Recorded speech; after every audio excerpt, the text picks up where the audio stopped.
Hello and welcome again to Oscar Mike Radio. My name is Travis, Marine Corps veteran and your host. This is episode number 495 as we count down to number 500. I want to thank my sponsors, Joyce Asack of Asack Real Estate, Danielle Rocco with Echo 6 Creations, and my supporters, Case On Shaving Company, Exceptional Parent Magazine, and Fight Camp. Be your strongest combination. Keith Hayes of Sense to One Productions, thank you for your production work. As we do Oscar Mike Radio, we are mission in flight. I like talking to new people with new ideas and new things I haven't met before, and my next guest embodies all that. She is not military per se, but is heavily involved with our military if you do any research on her. I want to welcome Anne Marie Dougherty to Oscar Mike Radio with the Bob Woodruff Foundation. Anne Marie, thank you so much for your time. Welcome to the show. Hi, Travis. I'm so happy to be here and congratulations to almost 500 episodes. That's quite a feat. I'm amazed. Well, thank you so much. Thank you so much. It's conversations with people like yourself who advocate and serve our veterans that make it all possible. And there's a ton of good stuff. I mean, we could just spend, a whole hour talking about your Drexel experience. And the reason I say that is I know some Drexel alums and work with some Drexel students, so I know what an amazing university that is. But we're going to talk about a whole wide range of topics. But before we do that, riddle me this. How does someone in your background become the CEO of a very well-respected and powerful nonprofit like the Bob Woodruff Foundation? Well, I've had the privilege of leading the Bob Woodruff Foundation since 2011, but the journey really started a couple years before that.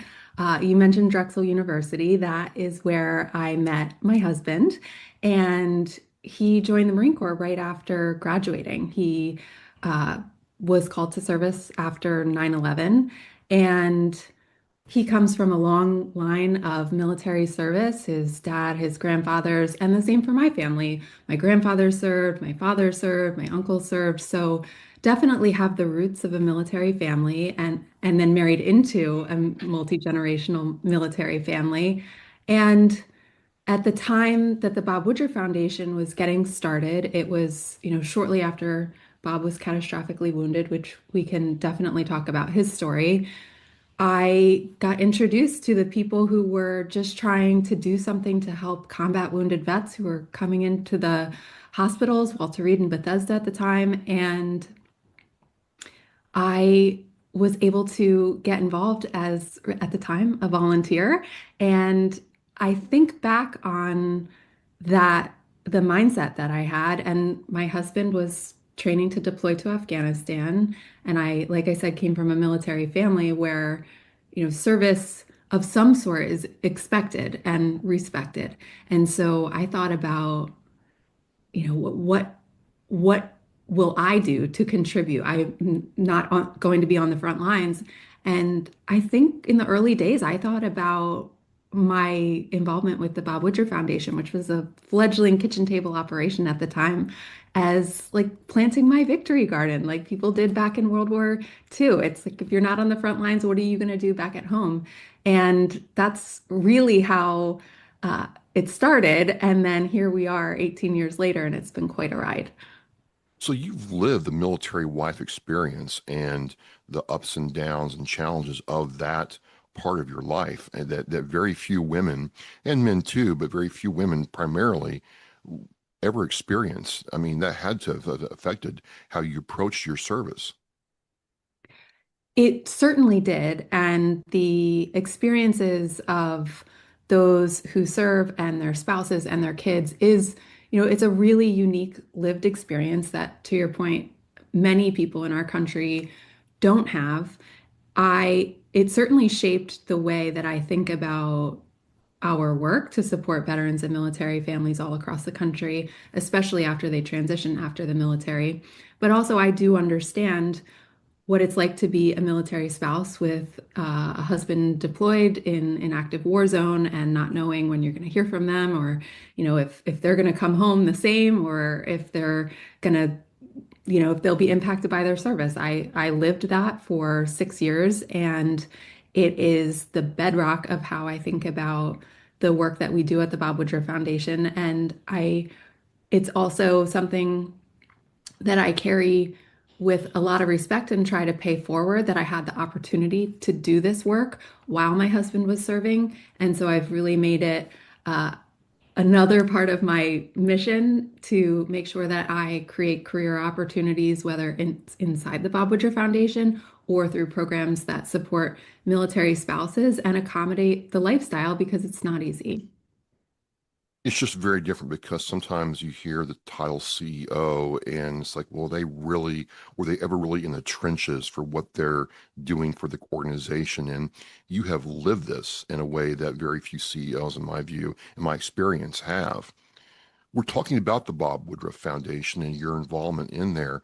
Tell us what it is because, I remember Bob Woodruff and what happened to him. But a lot of people I found out don't really know. And I think we need an update. Yes, I understand that. It's been actually 20 years Yeah. since Bob was wounded. So that's that's pretty remarkable that what happened in January of 2006, Bob Woodruff, at the time, had just been named Peter Jennings' successor. He had the big desk, the anchor seat, which is really the pinnacle of a career in journalism. And I say that as someone who studied journalism, and Bob Woodruff was the newsman of the day, and certainly someone that I admired and respected outside of ever knowing him. And unfortunately, while he was reporting on the war in Iraq back in 2006, the vehicle that he was in hit a roadside bomb. He was catastrophically wounded along with his cameraman and uh, almost didn't make it.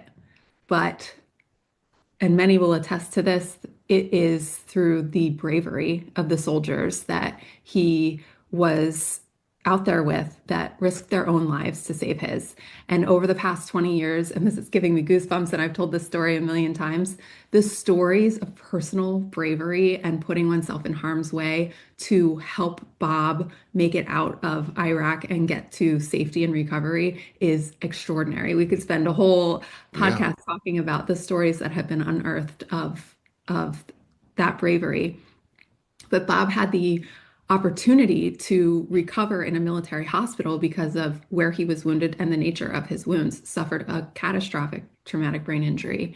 And while he was in the hospital in a coma for 36 days, his family had the opportunity to be alongside him. He was, mid-career, in his mid-40s, had four children, but his wife Lee was able to be at his bedside. They had family that could help take care of the kids, help, get them to school, do all of those things so that his family could be there with him while he was recuperating and when he needed them. But what they saw, because they had so much extra attention, and no journalist wants to go from telling the story to being the story, but that is what happened. There was so much attention around Bob getting wounded.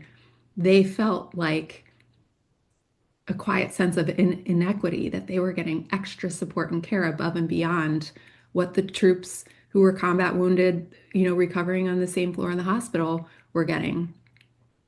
So at that time, the family made a quiet promise that if Bob makes it through this, we're going to do whatever we can to pay it forward to help the people who don't have the means to have a caregiver by their side or are, young 19-year-old combat wounded, don't have anyone that can come and take care of them. And that's really the spirit that started the Bob Woodruff Foundation. And it's the thread that I've been able to pull over the last 18 years to really just keep us grounded in what our purpose is, what the promise is, and how we can make a difference in the lives of those who have put themselves in harm's way and help have the backs of their families while uh, It they just serve. seemed like not only was he, understandably grateful to be alive, to not to make it, inconsequential, but there was a real desire reading about him. And I remember when this happened, it's like, well, I didn't think the news people actually put themselves in harm's way anymore. It's not usually the SOP, but he did. And then there was this real desire to give back. So many times a lot of us in the military see news people as trying to make us look bad or not really respectful of what we're doing, the challenges we face. and he took his voice literally and built this foundation. And so you come in there now for 18 years, and it was still a new organization when you came in there. But how did you all start defining what the Bob Woodruff Foundation is going to do and how it's going to do it? Well, there was a sense of wanting to give back, but there was a sort of a realism that the Woodruff family hadn't served in the military. They weren't connected. They were truly civilians, and that wasn't their network or their family culture. And so they said, "What can we do to give back?" And they had a national platform and voice. They had an incredible network of people in media, entertainment, business, philanthropy, and that was what they tapped into. And in the very early days, what really got the Bob Woodruff Foundation off the ground is a comedy show and concert started by someone named Caroline Hirsch and Andrew Fox, who said, "We have an idea. We want to do a concert to benefit wounded troops." And they wanted to team up with the Woodruff family. They called it Stand Up for Heroes. And the most amazing thing happened. Uh, Bruce Springsteen performed. And that was what really put the organization on the map to be able to have real attention and the opportunity, the ability to raise money. So you have kind of like what's an inverted story of how organizations usually begin. You don't usually start with celebrity and the access and the ability to raise money and then define the mission, but that was really how it came together. And that was where I think I had a really incredible opportunity to take all of this potential and goodwill and um, incredible opportunity to focus it in on what do the families who are serving now need? What does the government provide? What are the gaps? What are the unmet needs? What's happening in real time? And how can we actually make a difference and do it quickly and effectively? And that's been the attitude of our work, and it's evolved over time because it has been almost 2 decades and the needs have changed. But that's something I'm really proud of is our ability to evolve and be agile and to complement what the government provides, complement what other national nonprofits do, and stay focused on, at the end of the day, our goal is to help service members, veterans, and their families thrive. Before we get into the programs and services you all do provide, I got to go back a little bit because, you know, doing a nonprofit on any scale, sub 990N or 990 plus is difficult on a good day, right?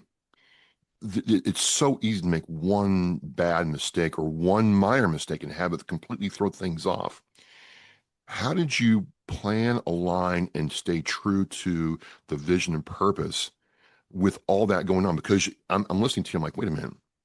Usually you got to be, pay your dues for a good 17 years before you get anywhere. If you get anywhere, you did do it backwards, but you did it right. How did that happen? Well, thank you. And I would say two things. One, it was always very clear that my job was to run the organization and do the business of the nonprofit to the standards of an organization that has living namesakes who are journalists who are just trying to do the right thing. So the level of transparency and uh, truth and mission focus that would come from the founders being journalists is probably at the end of the day the secret sauce because there was such a desire to make sure that everything was done to the highest standards. And it's something really unique to lend your name while you're still alive to an organization and also be publicly recovering from what happened to raising their kids and having their family and all of those things. And so I always thought about it like we have to continue to earn the right to use their name to do good. And so that's that sense of like a journalist could do a story on your organization at any moment from day one, helps you make sure things are Yeah, but are the are journalist is squeaky Mr. clean. Woodruff himself, right? Right, exactly. Yes. I don't like assumptions, but I guess he could come by any time and say, "Hey, Anne Marie, how are things going?" I want to. Oh, absolutely. That's his favorite thing to do. I always tell people when they meet Bob, I'm like, you think you're saying hello, but in a minute, you're gonna realize that you've just been interviewed. You're now telling him your deepest, darkest secrets and your desires and your love story and all of these things because he just there's a beautiful innate quality that he has to just like get to what the story is. And I've learned from that and been inspired by that. But from a business standpoint and being the person that the buck stops with, it's actually a great way to run a business. The other thing is that our business, our ROI is the outcomes of the people we're serving. There has never once been a conversation in 18 years of board meetings and boardrooms and committees and this and that and governance and audits about making the widgets cost less and reducing the quality of the widget. So Right, right. imagine if you had the opportunity to run and build a business that at the end of the day is just to do the right thing and to do it to the best that you possibly can. It's kind of like I'm getting fired up. I'm like, this is my job. It's pretty cool. But when it's like doing the right thing and then doing the Because right you thing don't to you the don't have any highest standard. shareholders to answer to. You don't have, Right. you can do it the best way possible. Yes. Full is it's got to be invigorating. Yes. But to your point about running, the business of nonprofit, there are business standards, there are watchdogs, there are charity rating organizations. And so what we did early on is just learn what the highest standards are and use that as our North Star as we were building the business instead of building a business and then wondering if we were compliant or meeting the highest standards or knowing what the industry norms are. It's almost like we do a template just on nonprofits, Anne Marie. This is fantastic.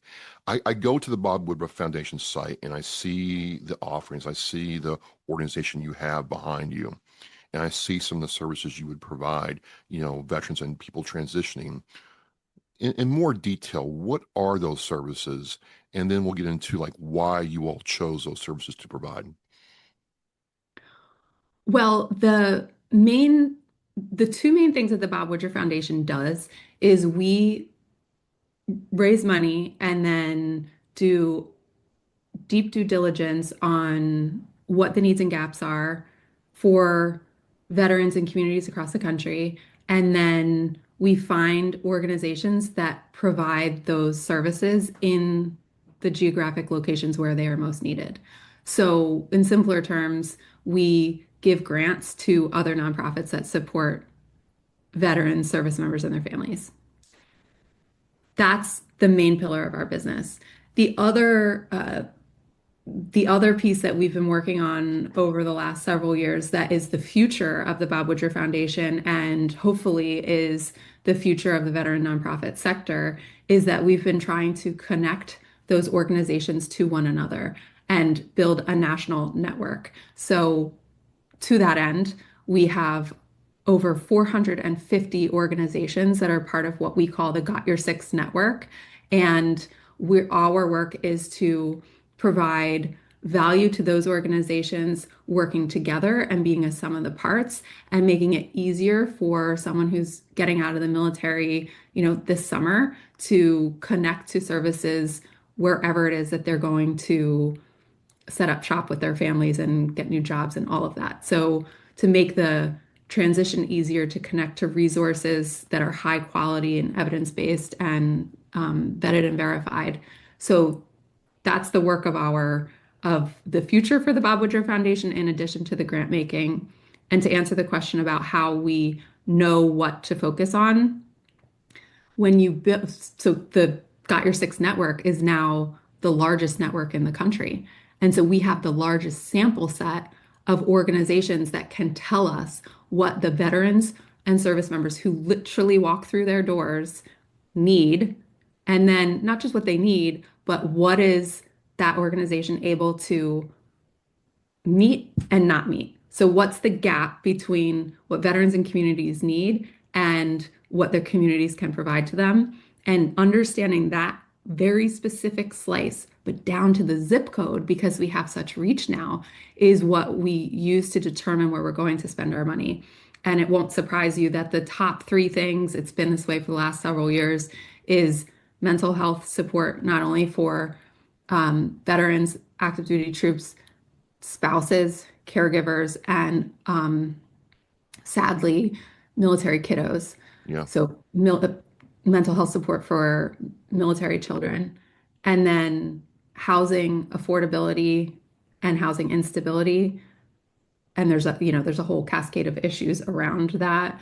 Um, and then looking at, and I'm sure this pains you as it pains me, but food security is still popping as a dire need. And I know you served in the Marine Corps, and as a military spouse and a military family member, it's just unacceptable to me and to us that there are people who have volunteered to serve our country that can't put food on the table. So Yeah, until we, I knew Marines, Anne Marie, that in Yuma that were on food stamps to provide for their families, and yeah, they were just told, well, it's too bad. Maybe you need to budget better. I'm like, well, no, you can't feed a family of three or four on $2,000 a month. You just can't do it.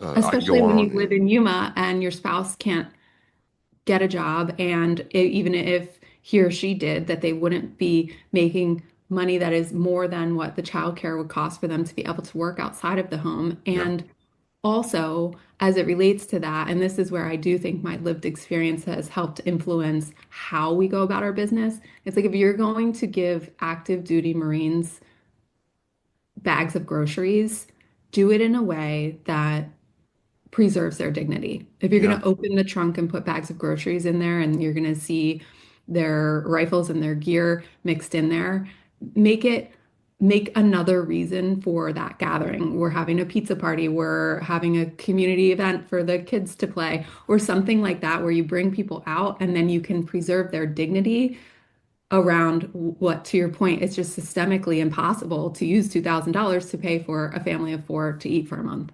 yeah, yeah. Oof, I'm getting all fired up.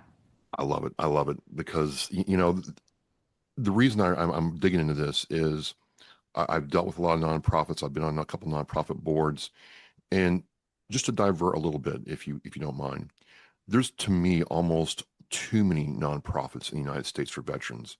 And I had a gentleman I know. He runs a company. He's very generous with veteran nonprofits. But he asked me, he's like, I've been giving very generously for the last 10 years for this 22 a day thing. And he tracks the VA numbers. He's like, the numbers haven't gone down that much.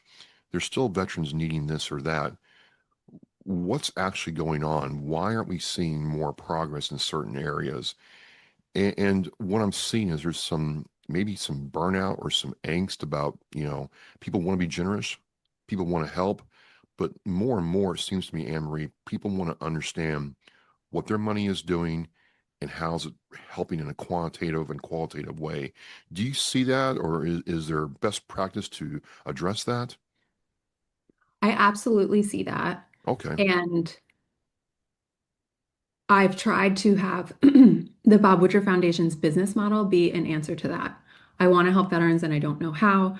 I want to help veterans and I tried and got overwhelmed. I want to help veterans and it didn't seem like it really made a difference. It seems like the issues are getting worse. And in some cases, these are persistent issues. What I would say changed the most is that in post 9/11, we had an outpouring of patriotism from everyday Americans. And I think that's a beautiful thing. As a result of that, tens of thousands of nonprofits popped up. And when you really look at the numbers, I I think two-thirds of the number that's quoted, like the 40,000 nonprofits, two-thirds of them have one person working there or a volunteer working there. Like they're small and it's a race in your town. It's a in memory of someone who was killed in action. And again, I think all of those things are important patriotic expressions of gratitude and a way to connect with the military community. For the organizations that are working at a national level or who are working on major social issues like suicide protection and prevention, um, substance abuse, the mental health crisis in our country, and the exacerbated crisis within the community that we're trying to support.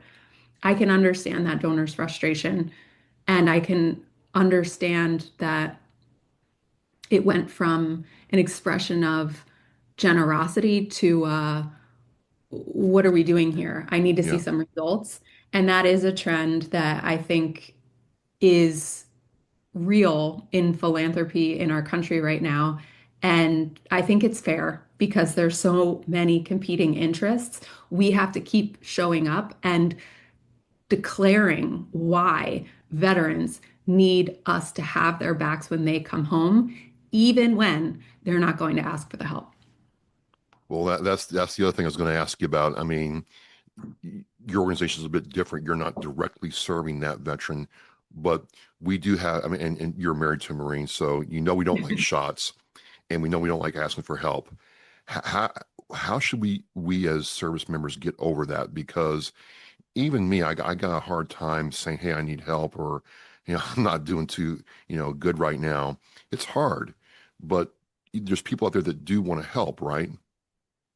Absolutely. And I was listening to your episode where you were getting squeamish talking to the nurse was the VFW, and I could tell you were like sweating about the shots. I was like, she didn't Yes, even say man. you need one. Um, so I understand that while I didn't Wait, personally, now, Anne Marie, does your husband like shots, Anne Marie? no, of course not. Okay, thank you. No, and he feels like he's had like more than enough in a lifetime. Like he's like, I've got the Yes, smallpox scar to prove it. Um, um, no, of course not. And I understand that. And but I do, in all seriousness, really understand.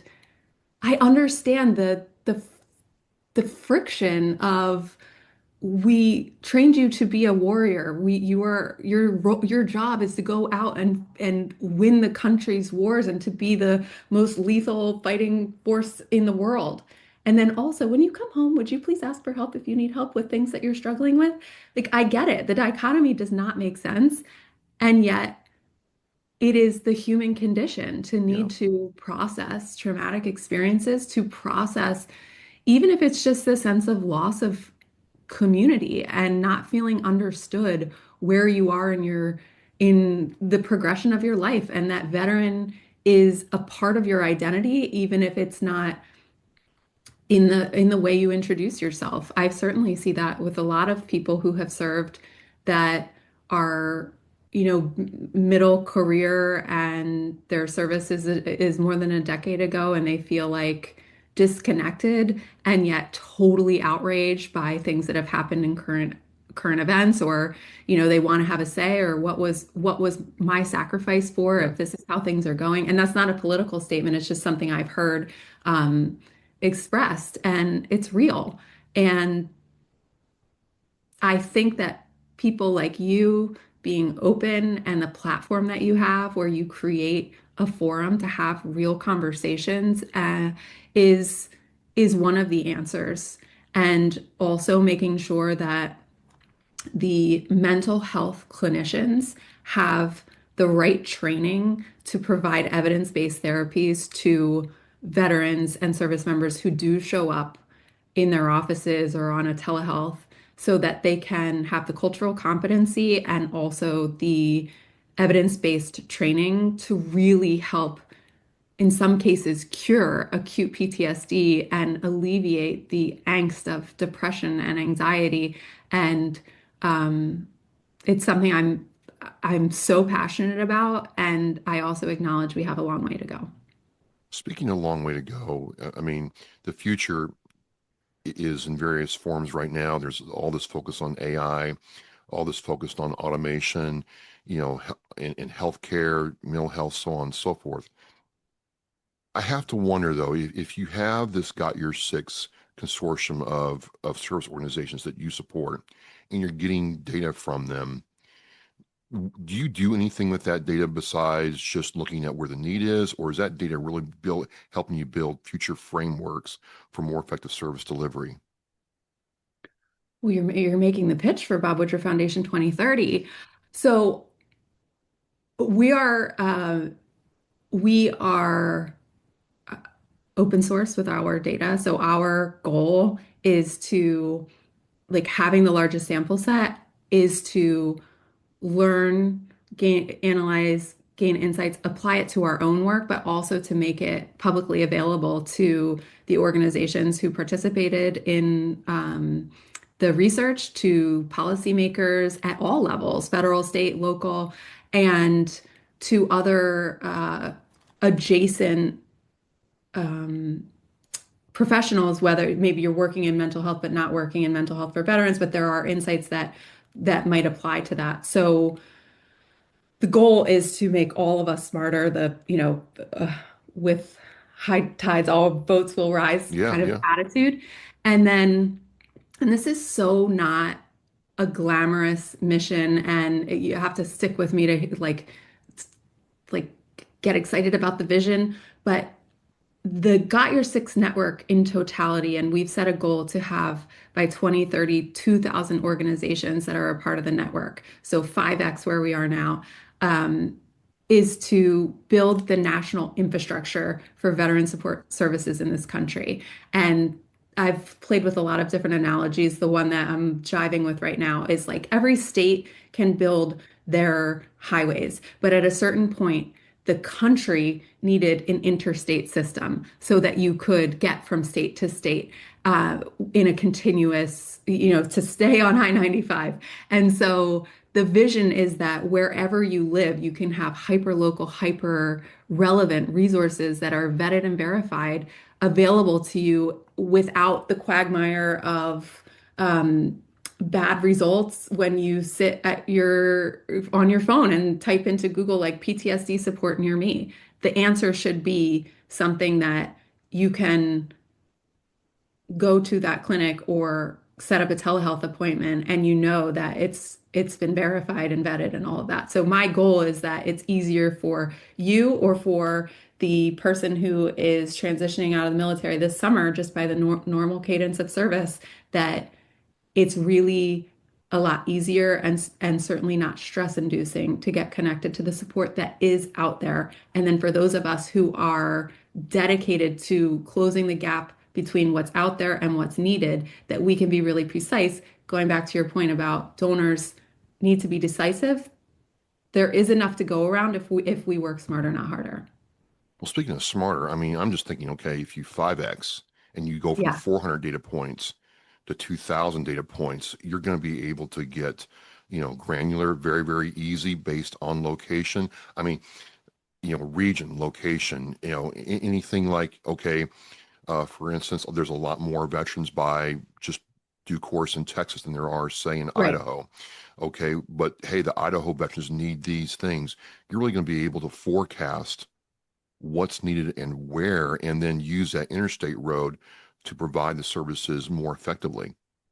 Yes, I'm so glad you're with me, and I'm so excited to do it. We've been working on this for several years. We had an early believer in the vision. His name is Craig Newmark. He's the person who invented Craigslist, and he's someone I met along the path of being a part of the Bob Woodruff Foundation, and he understood almost a decade ago that it was too messy out there and somebody needed to organize it, but it was more than a directory. And we had the vision well before we now have the AI tools to make the results faster and better. And I look at AI as applied to the Bob Woodruff Foundation as our growth engine. We have about 30 employees, and yet we're providing support in all 50 states and US territories and can pinpoint it down to the zip code to your earlier point about granularity. And so my goal is that we can continue to scale our programs and services without having to scale the overhead and footprint of the Bob Woodruff Foundation team that's doing the work behind the scenes. So I have to think the Woodruff family, Bob, had this idea and they started.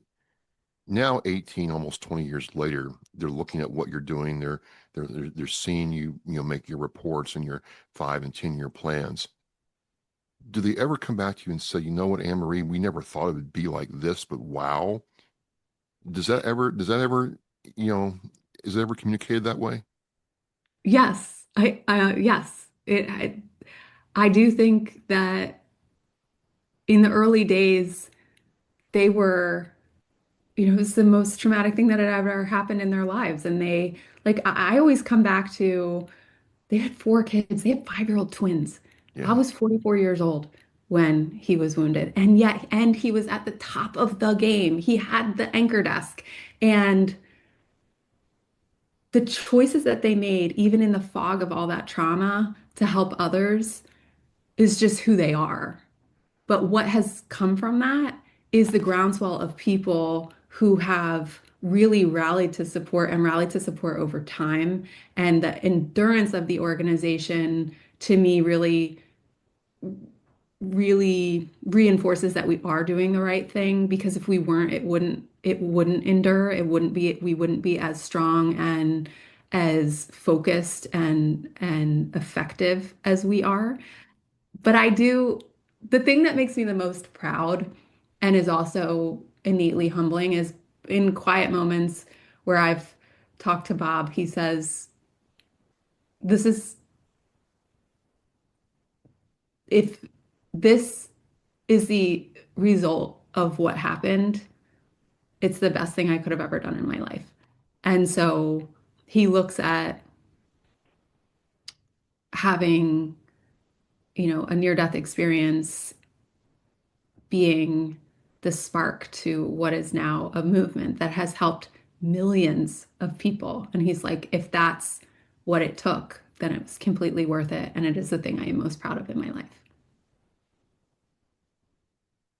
Your life, though, let's just, as we close down, I want to say, you're with an organization for 18 years. You've lived the married Marine wife life. You've done that.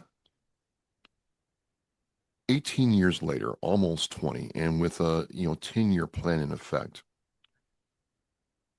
What's the best part about coming to work every day, Anne Marie?